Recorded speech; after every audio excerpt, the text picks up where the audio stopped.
Hello dear students, welcome to my YouTube channel.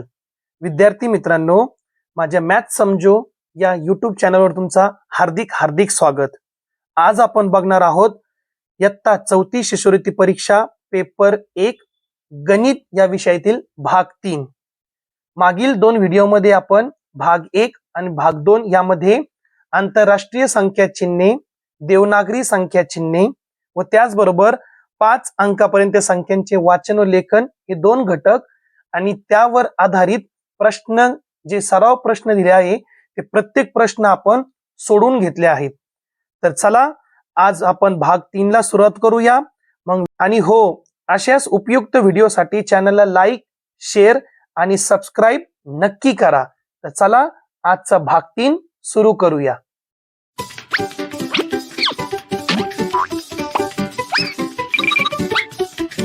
आपला तिसरा धडा किंवा तिसरा घटक आहे स्थानिक किंमत, दर्शनी किंमत व विस्तारित मांडणी. मग विद्यार्थी मित्रांनो, तुम्हाला सर्वांना माहित आहे की 5 अंकी संख्या, 4 अंकी संख्या आणि कधी कधी 6 अंकी संख्या देखील यावर प्रश्न तुम्हाला येऊ शकतो. या संख्यांचे वाचन कसे प्रकारे करायचे व त्यांचे लेखन कसे करायचे आपण बघितलं आहे किंवा तुम्हाला माहित आहे. मग आज आपण पाहूया स्थानिक किंमत, दर्शनी किंमत आणि विस्तारित मांडणी. मग इथं पहा, पुस्तकामध्ये तुम्हाला एक अंक दिला आहे 68,493. मग यातील हे 5 अंक आहे. कोणकोणते अंक आहे? 6, 8, 4, 9, 3. एकक, दशक, शतक, हजार, दशहजार. मग तुम्हाला माहित आहे जो अंक एकक स्थानी असतो, युनिट प्लेसला असतो, त्याची स्थानिक किंमत ती स्वतः असते. म्हणजे त्याला 1 ने मल्टिप्लाय करूया किंवा गुणूया. देन 9 दशक म्हणजे 90. 9 दशक है ना, 9 टेन्स म्हणजे 90. त्यानंतर 4 शतक म्हणजे 400. तर 4 into 100, 4 गुणाकारामध्ये 100 म्हणजे 400. 8 हा कोणत्या स्थानावर आहे? हजार स्थानावर. त्याची स्थानिक किंमत किती झाली? 1000. आणि 6 हे कुठं आहे? दशहजारवर आहे. म्हणजे त्याला आपण 10,000 नी गुणणार. तर 6 गुणिले 10,000 60,000 त्याची स्थानिक किंमत होणार आहेत. विद्यार्थी मित्रांनो, त्याचबरोबर पुढचा आहे याच्यामध्ये दर्शनी किंमत. मग दर्शनी किंमत काय असते? मग कोणत्याही संख्येतील अंकांची दर्शनी किंमत त्या संख्या एवढीच असते किंवा त्या अंका एवढीच असते. मग 3 हे एकक स्थानी आहे, याची दर्शनी किंमत 3च होणार. त्याची एकक स्थान सुद्धा म्हणजे स्थानिक किंमत देखील 3 होणार आणि दर्शनी किंमत देखील 3 होणार. आपल्याला संख्या दिलेल्या आहेत, त्यामुळे जे अंक आहे ना, त्या अंकांची दर्शनी किंमत काय असतं? त्याच अंका एवढी असते. मग 4 ची दर्शनी किंमत 4 होणार, 8 ची दर्शनी किंमत 8 होणार, 6 ची दर्शनी किंमत 6च होणार. ओके. त्यानंतर 0 या संख्येची दर्शनी आणि स्थानिक किंमत काय असते? 0च असते. 0 जिथे पण समजा या नंबर मध्ये, या संख्यामध्ये जर कुठेतरी 0 असला, इथं इथं किंवा इथं, तर त्या 0ची स्थानिक किंमत आणि दर्शनी किंमत ही 0च असणार आहे, म्हणजे सारखी असणार आहे. एकक स्थानी असणाऱ्या अंकांची दर्शनी व स्थानिक किंमत समान असते. जे अंक एकक स्थानी असतात त्यांची स्थानिक किंमत आणि दर्शनी किंमत ती काय? तोच अंक असतो. आता पुढे पहा, 3 नंबरचा आपल्याला मुद्दा काय दिलेला आहे? एखाद्या संख्येतील एकक व दशक स्थानच्या अंकांची अदलाबदली केली तर तयार होणारी संख्या आणि मूळ संख्या यातील फरक त्या 2 अंकांतील फरकाच्या 9 पट असतो. म्हणजे उदाहरणार्थ पहा, आपल्याकडे ही मूळ संख्या आहे 5797. यामध्ये कोणता? एकक आणि दशक. एकक आणि दशकला कोण आहे? 9 आणि 7. म्हणजे एकक वर 7 आहे, दशक वर 9 आहे. यांची जर आपण अदलाबदली केली तर आपल्याला कोणती संख्या भेटणार आहे? पहा, 5779. म्हणजे 9 इथं होतं, इथं आणलं ना, त्याची अदलाबदली केली. मग पुढे काय सांगितलं? पहा, तयार होणारी संख्या आणि मूळ संख्या यातील फरक त्या 2 अंकातील फरकाच्या 9 पट असतो. मग यापासून जी तयार झालेली ही नवीन संख्या आहे आणि आपली मूळ संख्या आहे, यांचा फरक म्हणजे वजाबाकी. आणि वजाबाकी किती आली इथं? 18 म्हणजे त्या दोन अंकातील फरकाच्या 9 पट. मग ते दोन अंक कोण आहे? 7 आणि 9. 7 आणि 9चा फरक किती असतो? 2. 7 आणि 9चा फरक किती असतो? 2. आणि त्याचे 9 पट करा. मग 2 9 18 किंवा 9 2 18 म्हणून आपलं उत्तर 18. म्हणजे अशी वजाबाकी करून सुद्धा 18 आलं. पण शॉर्टकट मध्ये दोन जे आपण अंक आहे एकक आणि दशक याची जर आदला बदली केली तर तयार होणारी नवी संख्या आणि आपली मूळ संख्या यातील फरक काय असतो? त्या दोन अंकांची जी वजाबाकी केली ना आपण त्यांचा फरक त्याच्या 9 पट असते. ठीक आहे. पुढचा मुद्दा आहे एखाद्या संख्येत दशक व एकक स्थानावर समान अंक असेल है ना, म्हणजे पहा एकक वर 4 दशक वर 4 म्हणजे एकक आणि दशक वर समान अंक असेल तर त्यांच्या स्थानिक किमतीतील फरक त्या अंकांच्या 9 पट असते. मग या 4 ची स्थानिक किंमत किती आहे? 4. आणि या 4 ची स्थानिक किंमत किती आहे? 4 दशक म्हणजे 40 आहे. आणि यातील फरक किती असतात? मग या काय असतं? फरक त्या अंकांच्या 9 पट असतो. म्हणजे पहा फरक जर आपण काढला तर 40 मधून 4 काढले म्हणजे किती आलं? 36 आलं इथं. पण 36 आपण शॉर्टकट कसं सांगू शकतो? पहा ते अंक कोणता आहे? 4 है ना, दोन्हीकडे तर सारखंच आहे ना, 4 असणार आहे. 4च्या 9 पट 4 9 36 म्हणजे असं पण आपण फरक काढू शकतो. पण शॉर्टकट काय आहे? एकक आणि दशक स्थानावर जर सारखे समान अंक असतील तर त्यांचे स्थानिक किमतीतील फरक काय असणार आहे? त्या संख्येचे 9 पट असणार आहे, त्या अंकाच्या 9 पट असणार आहे. ठीक आहे. त्यानंतर पुढचा मुद्दा काय पहा, जर एखाद्या संख्येत शतक व एकक स्थानी तोच अंक असेल, शतक व एकक स्थानी तोच अंक असेल तर त्यांच्या स्थानिक किमतीतील फरक हा त्या अंकाच्या 99 पट असतो. आता एकक आणि दशक घेतलं तर 9 पट, एकक आणि शतक समान असेल तर 99 पट, एकक आणि हजार जर समान असेल तर 999 पट है ना. समजा आपल्याकडे एक संख्या आहे 5345. आता इथं पहा एकक स्थानी कोणता अंक आहे? 5 आणि हजार स्थानी कोणता अंक आहे? 5. मग इथं यांच्या स्थानिक किमतीतील फरक किती येणार आहे? 5000 मायनस 5. बरोबर आहे की नाही? 5000 मधून 5 वजा करायचे तर आपल्याला किती भेटणार आहे? ते 4995. म्हणजेच काय असणार आहे? याचे किती असणार? ते 999 पट असणार आहेत. लक्षात ठेवा. एकक दशक जर सारखे असेल तर त्या अंकाच्या 9 पट, एकक शतक जर सारखे असेल तर 99 पट. काय 99 पट असते? ते जो दोन अंक आहे ना त्यांचे स्थानिक किमतीतील फरक आणि एकक आणि हजार जर सारखे अंक असतील यांच्या स्थानिक किमतीतील फरक म्हणजे 5000 याची स्थानिक किंमत 5000 याची स्थानिक किंमत किती आहे? 5 म्हणजे 4995 भेटले ना. मग वजाबाकी न करता आपण काय शॉर्टकट करू शकतो का इथं याचे 99 पट असते ते या अंकाचे 99 पट असते. ठीक आहे. त्यानंतर 6वा मुद्दा आहे विस्तारित मांडणी, ज्याला आपण इंग्लिश मध्ये म्हणतो एक्सपांडेड फॉर्म. मग तुम्हाला माहिती आहे की कोणती पण संख्या दिली त्याची आपण प्लेस व्हॅल्यू म्हणजे स्थानिक किंमत आणि त्यांची बेरीज घेत असतो. मग त्या बेरजेलाच काय म्हणतो आपण? विस्तारित मांडणी म्हणतो किंवा त्याला आपण इंग्लिश मध्ये म्हणतो एक्सपांडेड फॉर्म. काय म्हणतो त्याला? Expanded form. चला मग आता या घटकावर स्थानिक किंमत, दर्शनी किंमत, विस्तारित मांडणी या घटकावर आपण जे सरावासाठी दिलेले प्रश्न स्वाध्याय आहे ते प्रश्न आपण सोडूया. सरावासाठी प्रश्नामध्ये पहिला प्रश्न आपल्याला दिला आहे त्यांनी 50,361 या संख्येतील हजार स्थानी असणारा अंक व एकक स्थानी असणारा अंक यांच्या स्थानिक किमतीची बेरीज किती आहे? मग पहा आपल्याकडे अंक आहे 50,361. यामध्ये हजार स्थानी एकक दशक शतक हजार म्हणजे 0 आणि हजार स्थानी असणारा अंक व एकक स्थानी असणारा अंक, एकक स्थानी कोण आहे? 1 आहे. यांच्यातील फरक.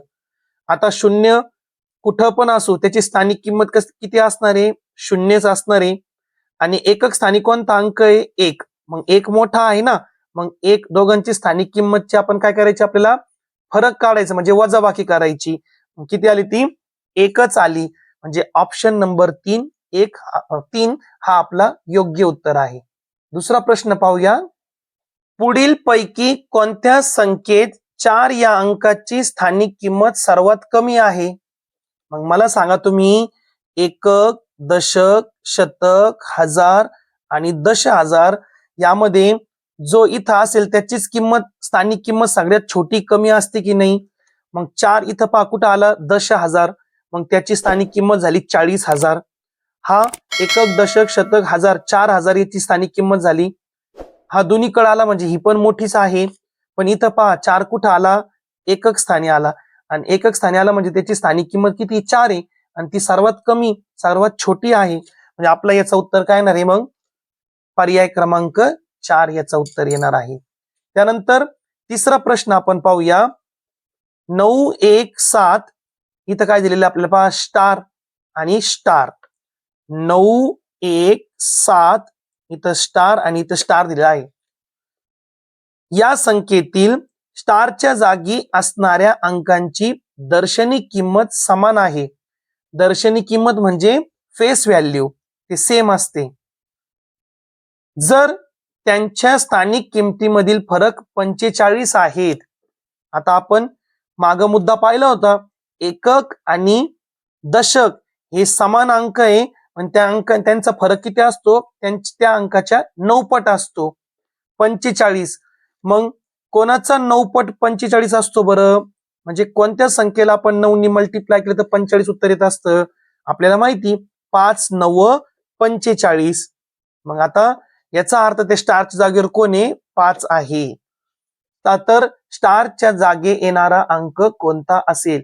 मग पहा, 5 हा दशकला झाला, तर याची स्थानिक किंमत किती झाली? 50.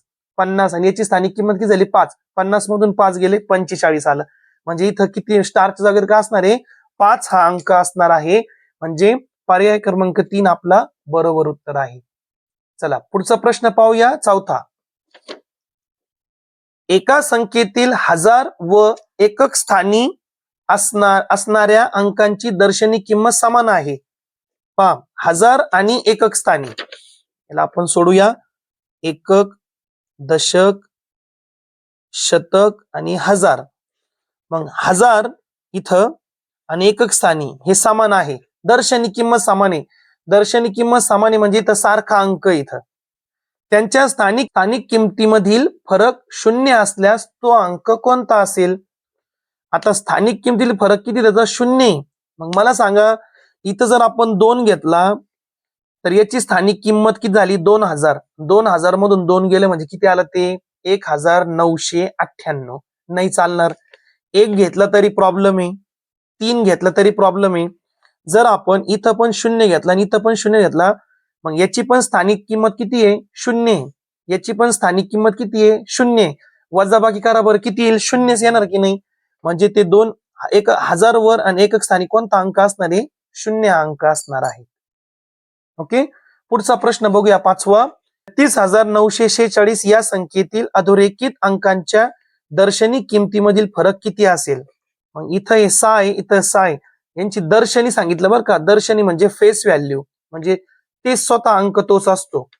मग 6 आणि हे 6 याची पण दर्शनी किंमत 6 आहे, याची पण दर्शनी किंमत 6 आहे. फरक किती झाला? 0चा. म्हणजे पर्याय क्रमांक 3 आपला बरोबर आहे. पुढं 39,564 या संख्येतील सर्व अंकांच्या दर्शनी किमतीची बेरीज किती असेल? दर्शनी किमती म्हणजे काय? फेस व्हॅल्यू, म्हणजे ते स्वतःच. 3 9 5 6 4 करा बेरीज. 6 आणि 4 10, 10 आणि 5 15, 15 आणि 9 24, 24 आणि 3 27. पर्याय क्रमांक 4 आपला बरोबर उत्तर असेल. सातवा प्रश्न पाहूया.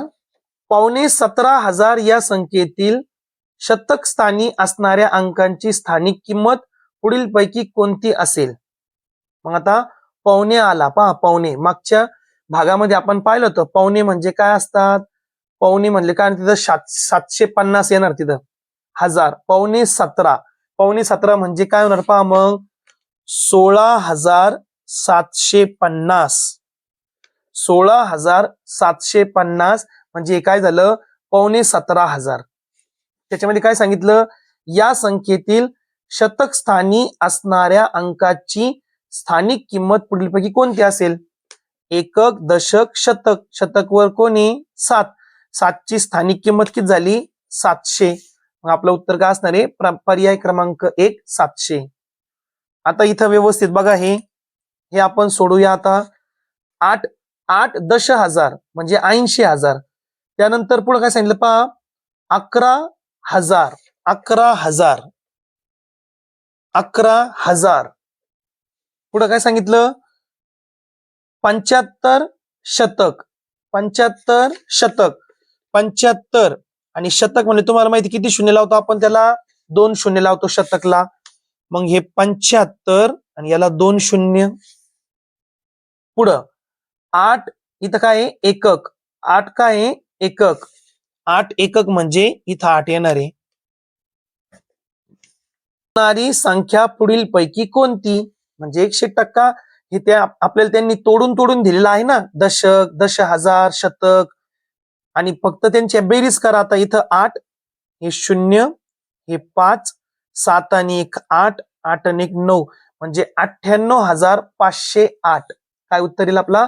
98,508. मग पहा बरं कुठे येते अंक? 98,508. पर्याय क्रमांक 4 आपला बरोबर उत्तर आहे. पुढील प्रश्न आहे 30,458 या संख्येतील 4 या अंकाचे स्थानिक किंमत. 4 अंकाची स्थानिक किंमत किती आहे? 400. 8 या अंकाची स्थानिक किंमत. 8 ची स्थानिक किंमत किती आहे? 8च आहे. किती पट आहे? किती पट सांगितलं. आता इथं बेरीज वजाबाकी नाही विचारले आपल्याला. मग 400 आणि 8. मग इथं पहा हे किती आहे आपल्याला? तिथं 400. 4 ची स्थानिक किंमत किती आहे? 400 आणि 8 ची म्हणजे 8च्या किती पटीत आहे? म्हणजे असं सॉल्व्ह करायचं पहा.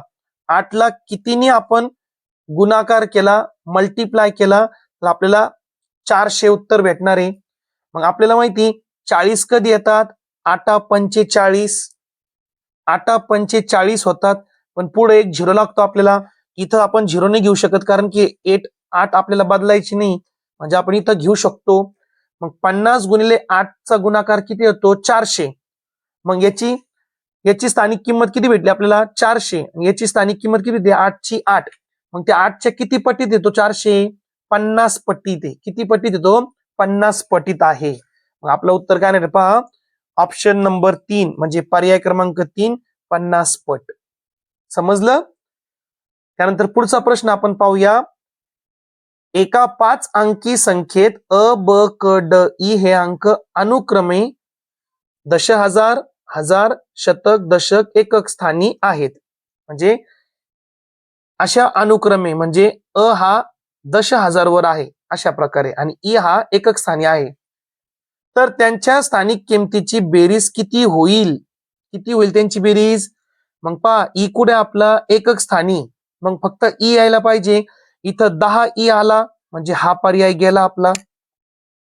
त्यानंतर पहा ई इथं पाहिजे आपल्या एकक स्थानीवर. त्यानंतर इथं ड, इथं क, इथं ब आणि इथं अ म्हणजे ई एकक स्थानावर आहे तर ई आहे इथं. नंतर दशकवर कोण आहे? ड असणार आहे. म्हणजे दशकवर ड आहे म्हणजे आपण डी टेन्स म्हणता येईल त्याला किंवा 10D म्हणता येईल. इथं पण 10D आहे, इथं पण 10D आहे, इथं पण 10D आहे. म्हणजे हे तिघं पण सध्या बरोबर आहे. शतकवर कोण आहे? क. क शतक है ना. शतक म्हणजे काय असतं? 100. म्हणजे 100 क पहा बरं कुठे आहे? 100 क, 100 क, इथं 1000 क आहे. म्हणजे हा ऑप्शन गेला आपला आणि हा पण ऑप्शन गेला. म्हणजे उरला फक्त एकच आपला कोण? पहिल्या नंबरचा बरोबर आहे. कस काय पहा आता. अ कुठं आहे? 10,000. मग पहा 10,000 10,000 अ. ब कुठं आहे? 1000 वर. मग पहा 1000 ब. क कुठं आहे? शतकला, शेकडा, 100 है ना. शेकडा आहे तिथं लक्षात ठेवा. म्हणजे पहिला आपला पर्याय एकदम बरोबर आहे. पुढचा प्रश्न 11वा. 86,750 या संख्येतील सर्व अंकांच्या स्थानिक किमतीची बेरीज किती होईल? पहा बरं का व्यवस्थित. आता मला सांगा, मुलं काय करतात माहिती का? याची स्थानिक किंमत काढतात आणि त्याची बेरीज करतात. मग इथं यांची स्थानिक किंमत न काढता तुम्हाला माहिती स्थानिक किंमत जर आपण प्लस करून मांडलं म्हणजे बेरीज केली तर विस्तारित रूप आपल्याला भेटतो की नाही, म्हणजे एक्सपांडेड फॉर्म भेटतं. म्हणजे हेच नंबर आपल्याला भेटणार की नाही परत, म्हणजे तोच उत्तर असणार आहे आपला 86,750. 8,10,000 म्हणजे 80,000. 6,750 प्लस 0 या सगळ्यांची बेरीज केली तुम्हाला तोच नंबर भेटेल की नाही. मग त्यामुळं इथं थोडंसं डोकं लावा, वेळ वायाला घालू नका, त्यांची स्थानिक किंमत काढू नका. स्थानिक किंमत जर आपण बेरीज केली म्हणजे एक्सपांडेड फॉर्म विस्तारित रूपच भेटतो आपल्याला, म्हणजे तीच संख्या भेटत असते आपल्याला. 12वा प्रश्न पाहूया आपण. 77,777 या संख्येतील हजार स्थानच्या अंकाची स्थानिक किंमत दशक स्थानच्या अंकाच्या स्थानिक किंमत यांची बेरीज किती होईल. मग आता व्यवस्थित पहा, कोणतं सांगितलं, हजारावर कोण आहे 7, म्हणजे त्याची स्थानिक किंमत किती झाली 7,000. त्यानंतर कोणती सांगेल आपलं, कोण पुढे काय सांगितलं, दशकवर कोण आहे 7, त्याची स्थानिक किंमत किती झाली 70. मग उत्तर काय येईल 7,070. मग किती येईल बेरीज 7,070, पर्याय क्रमांक 4. आलं का लक्षामध्ये. पुढचा प्रश्न पहा 13 नंबरचा. 82,729 या संख्येचे योग्य विस्तारित रूप कोणते. 82 म्हणजे 8,10,000. इथं 8,000 दिला म्हणजे हा ऑप्शन गेला आपला. 8,10,000 हा बरोबर आहे. त्यानंतर 2 कोणत्या स्थानावर आहे 1000, म्हणजे 2,000 यायला पाहिजे, इथं 20,000 आहे पहा, म्हणजे हा ऑप्शन पण गेला आपला. इथं 2,000 आहे, इथं 2,000 आहे, चालेल. 7 कुठं आहे शतकवर आहे, एकक दशक शतक म्हणजे 700. इथं 7,000 आहे, म्हणजे हा पण ऑप्शन गेला, म्हणजे 2 नंबरचा पर्याय आपला बरोबर आहे. 80,000, 2,000, 82,720 आणि 929. मग 82,729 पर्याय क्रमांक 2 हा बरोबर उत्तर आहे. पुढचा प्रश्न पाहूया 14 नंबरचा. पुढील पैकी कोणत्या विस्तारित मांडणीने 5,000, 7,10,000, 3 शतक, 2 दशक, 4 एकक ही संख्या दर्शवली आहेत. मग पहा 4 एकक म्हणजे पहिला पर्याय गेला आपला, 4 एकक आहे. दशकवर किती आहे 2, म्हणजे 20, 20, 20 बरोबर आहे. शतकवर किती आहे 3, 3 शतक म्हणजे 300, 300, 300, 300. आता व्यवस्थित पहा बरं का, इथं कसं फसवणूक दिली पहा आपल्याला. 7,10,000 इथं दिलं, 5,000 चेक करा आधी. एकक, दशक, शतक, हजार, 5,000. मग या पहा इथं 50,000 दिला, म्हणजे हा ऑप्शन गेला. या पहा 5,000 दिलेले हे व्यवस्थित आहे 5,000, आणि इथं 5,000 अधिक 7,000 दिलं, असं कधीच होणार नाही. 5,000 आणि पुढे काय 7,10,000 म्हणजे 70,000 व्हायला पाहिजे, म्हणजे इथं 3 नंबरचा पर्याय आपला बरोबर आहे. पुढचा प्रश्न पाहूया 15 नंबरचा. 7,000 अधिक 80 अधिक 3, 7,000 अधिक 80 अधिक 3 हे विस्तारित रूप पुढील पैकी कोणत्या संख्येचे आहे. मुलं गडबड माहिती काय करतात, 7, 8, 3 म्हणजे 783 गडबडमध्ये हे उत्तर ते सिलेक्ट करून टाकतात, पण हे चुकीचं आहे. 7,000 म्हणले म्हणजे 4 अंकी संख्या आहे. 80 आणि 3 83, म्हणजे इथं कोण नाही बरं, ऍबसेंट कोण इथं, शतक ऍबसेंट आहे, म्हणजे तिथं शतकला 0 असणार आहे. 7,083 पर्याय क्रमांक 1 आपला बरोबर आहे. बाकीचे येऊ शकत नाही, तुम्ही चेक करा व्यवस्थित. त्यानंतर 16 नंबरचा प्रश्न पहा. 500 रुपयांचे 30 नोटा. ज्या वेळेस तुम्हाला पैसे रिलेटेडचा क्वेश्चन आला तिथं गुणाकार वापरायचा. पहा मग 500 रुपयांचे 30 नोटा, 500 रुपयांच्या 30 नोटा म्हणजे 2 नोटा असले तर 500 गुणिले 2 म्हणजे 1,000 रुपये होणार ते. मग 30 गुणिले करून ठेवू आपण. 100 रुपयांच्या 16 नोटा, 100 रुपयांच्या 16 नोटा, 10 रुपयांच्या 10 नोटा, 10 रुपयांच्या 10 नोटा गुणाकार करावा लागेल आपल्याला. आणि 1 रुपयाचे 6 नाणी, 1 रुपयाच्या 6 नाणी. आणि पुढे सांगितलं मिळून होणाऱ्या एकूण रकमेचे विस्तारित रूप लिहा, है ना, विस्तारित रूप. मग पहा आता इथं शॉर्टकट वापरूया. 5 त्रिक 15, 1 2 3 3 शून्य लावा म्हणजे 15,000. 16 एक 16, 16 एक 16 आणि वरचे 2 शून्य. 10 गुणिले 10 100 आणि 6 एक 6. मग किती पैसे येतील टोटल आपण बेरीज करूया. हे 6, हे 0, 6 आणि 7, 5 आणि 6 आणि 1, 16,706. मग याचे विस्तारित रूप मांडणी काय ना, मग पहा 10,10,000 है ना, म्हणजे 10,000. त्यानंतर पुढं काय सांगते आपल्याला 6,700 अधिक 0 अधिक 6 हे पर्याय कुठे आहे पहा. 10,000 6,706 मग चेक करूया आपण कुठे आहे ऑप्शन पहा बरं.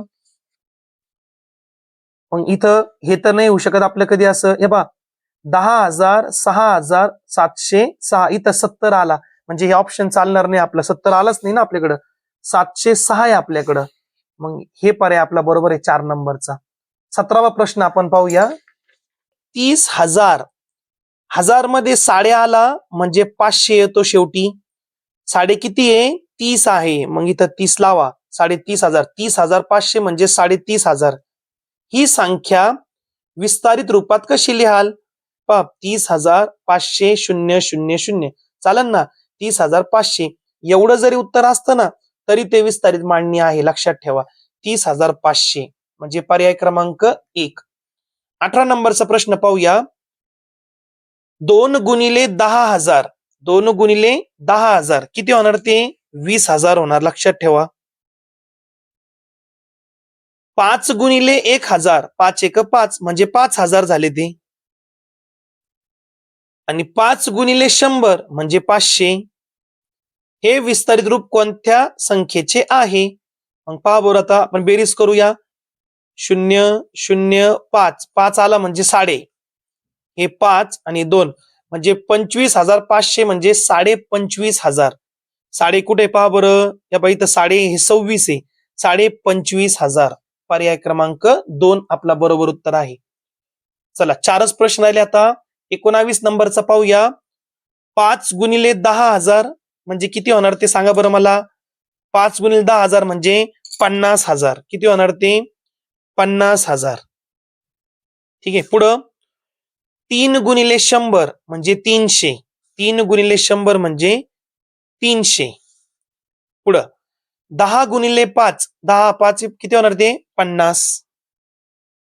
आणि पुढं काय सांगितलं अधिक 5 फक्त पहा बरं का एकक स्थानी अधिक 5. मग यातील आपण पाहूया कोणती संख्या बनती. 5 5 हे 3 हे 0 हे 2 50,355 कोणती संख्या बनली 50,355.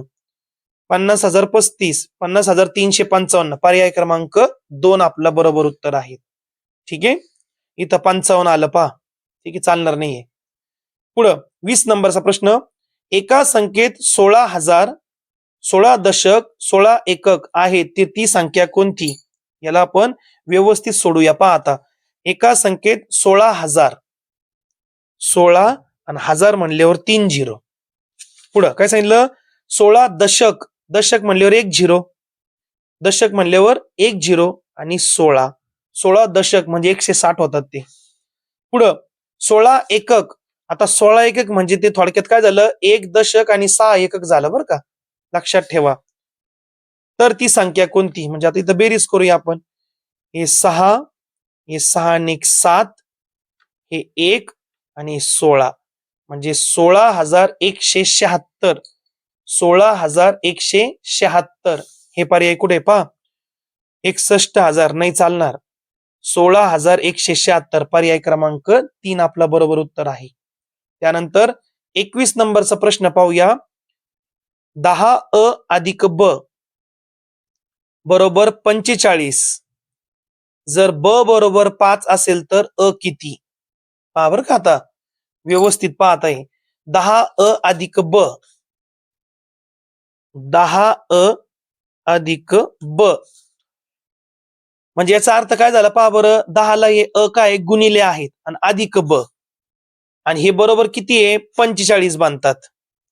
मग तुम्हाला माहिती आपण कोणती पण 2 अंकी संख्या जर लिहिली 45 म्हणजे काय 5 एकक आणि 4 दशक.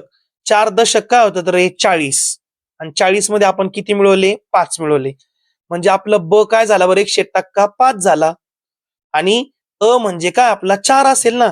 4 दशक 4 दशक किती होणार आपला 40 म्हणजे अ च्या जागेवर किती असणार आहे 4.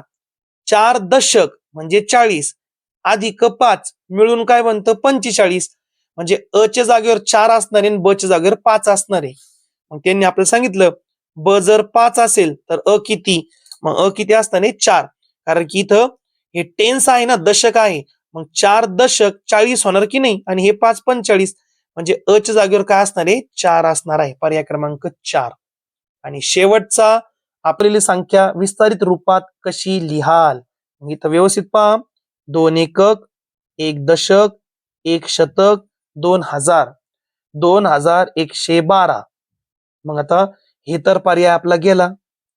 2000 म्हणजे 2 गुणिले 1000 पाहिजे आपल्याला. मग इथं पण 2 गुणिले 1000 आहे, इथं पण 2 गुणिले 1000 आहे, चालेल हे दोन्ही पण. इथं आहे का 2 गुणिले 1000, नाही, म्हणजे हा पर्याय गेला आपला. त्यानंतर 1 शतक, 1 शतक म्हणजे 1 गुणिले 100, पहा बरं कुठे आहे, 1 गुणिले 100 इथं आहे, इथं 2 गुणिले 100 आला, म्हणजे हा पर्याय गेला आपला. 1 दशक म्हणजे 1 गुणिले 10, आणि 2 एकक म्हणजे अधिक 2, म्हणजे पर्याय क्रमांक 1 आपला बरोबर आहे. ओके. तर विद्यार्थी मित्रांनो, अशा प्रकारे आपण हा तिसरा भाग म्हणजेच कोणता धडा होता आपला, स्थानिक किंमत, दर्शनी किंमत, विस्तारित मांडणी, यातील आपण बेसिक काही घटक पाहिले, आणि त्याचबरोबर जे सरावासाठी दिलेले 22 प्रश्न आहे, त्या 22 प्रश्न आपण व्यवस्थित सोडवून घेतले आहेत. तर आशा करतो मी की तुम्हाला आजचा व्हिडिओ चांगला वाटला असेल. व्हिडिओला लाईक करा, शेअर करा आणि सबस्क्राईब नक्की करा. थँक्यू, धन्यवाद.